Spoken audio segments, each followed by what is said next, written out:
Have you ever noticed how the people who talk the least about their lives usually seem to be the most confident? I mean, we live in a world that practically begs us to overshare everything, right? From what we had for breakfast to our deepest, most intimate dreams. Yet, these quietly confident people, they just choose silence.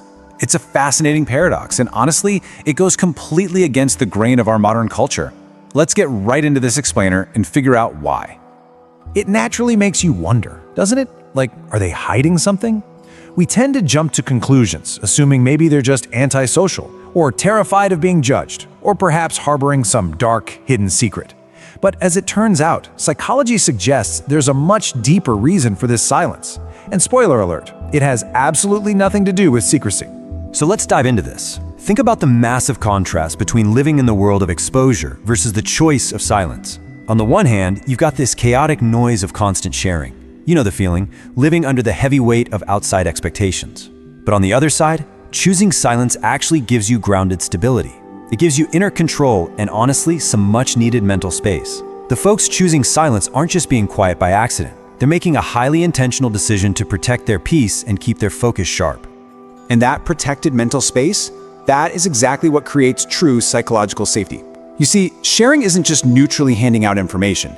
It's an open invitation for outside opinions. Whenever you put your personal life on display, you're actively opening a door and letting other people's thoughts just walk right into your mind. Over time, all that constant exposure can actually make you start second-guessing your own perfectly valid decisions. Let's break down exactly what happens when we open that door. Sure, when you share, you invite support, and yeah, that feels wonderful. But you also immediately invite judgment, comparison, criticism, and misunderstanding. Just think about it, an aunt completely misinterpreting a harmless joke you posted, or maybe a coworker silently judging your weekend plans. Having to wade through this storm of diverse, totally unpredictable reactions every single day, it is completely exhausting. And that is exactly why emotionally healthy people become incredibly selective about who actually gets access to their inner world. Think of it like planting a small seed in a garden. If you keep digging it up every single day just to show everyone how it's growing, well, you're only going to slow its progress, right? Really picture that for a second. Your personal ambitions, your relationships, your genuine happiness, they're exactly like that little seed. A lot of the time, they actually need undisturbed darkness to develop strong, unbreakable roots. But there's another layer to this mystery, and it brings us to a really fascinating question. What exactly happens in your brain when you get early praise? We've talked about privacy acting as this psychological shield, but we need to look at the actual brain chemistry here. Why do we seek all this attention in the first place? Like, why is it so incredibly hard for some of us to just stay quiet? The answer? Dopamine. It is the brain's ultimate reward chemical, and it gets released during external validation. Surprisingly enough, just seeing a simple like notification pop up on your phone triggers the exact same neural pathways as eating a piece of sugar or gambling. Now, getting that little chemical rush isn't inherently a bad thing, but it becomes a very serious problem when it turns into a dependency. When you literally need that dopamine hit from the crowd just to feel confident in your own skin. The real danger here lies in just how fragile external validation really is.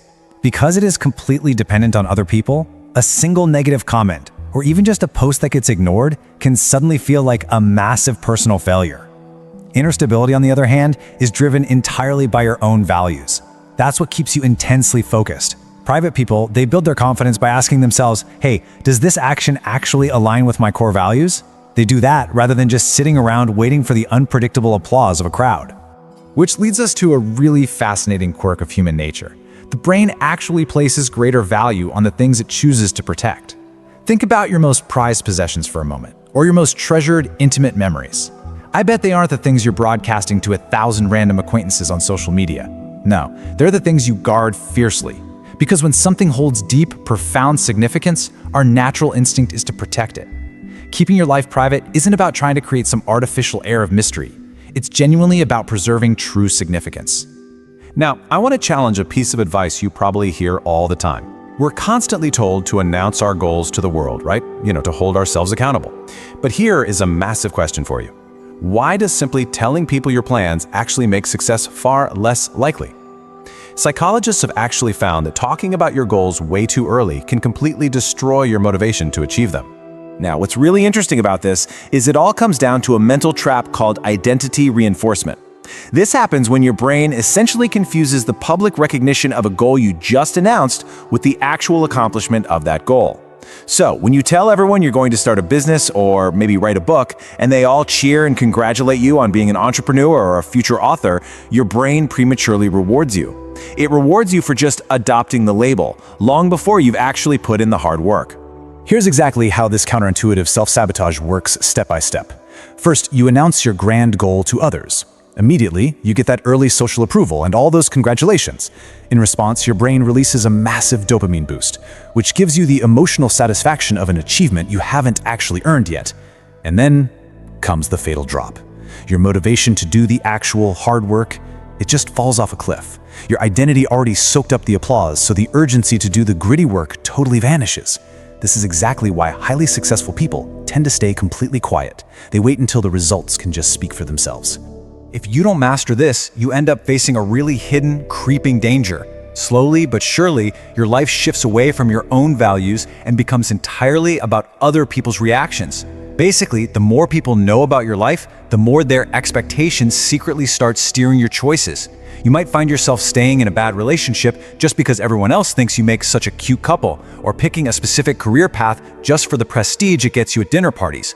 Before you know it, you're making major life choices just to earn outside approval, completely abandoning your own genuine happiness. So how do we actually balance this? I mean, emotionally intelligent people don't just lock themselves in a dark room and completely isolate from the world. Instead, they practice something called selective openness. This simply means sharing deeply, but only with the people who have actually earned your trust, while keeping the rest of your life totally protected from unnecessary attention.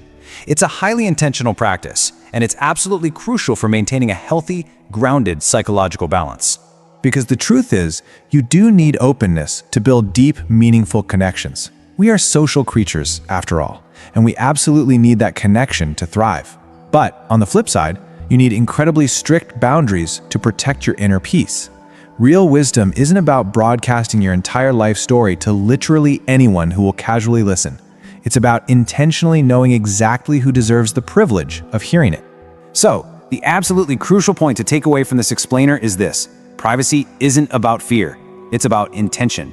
Not every single achievement needs a round of applause, and not every struggle needs a public audience. In a world that is incredibly loud, constantly demanding a piece of our attention, choosing silence is actually a massive act of self-confidence. It means your self-worth is firmly built on your own actions, and not on the fleeting, totally unpredictable metrics of social validation. I want to leave you with a final, lingering thought to really reflect on today. Does keeping your life private protect your peace? Or does it actually make it harder for people to truly know who you are? Take a moment to think about your own boundaries. Where do you draw the line? Thanks for joining me for this explainer, and as always, keep questioning the psychology behind your everyday choices.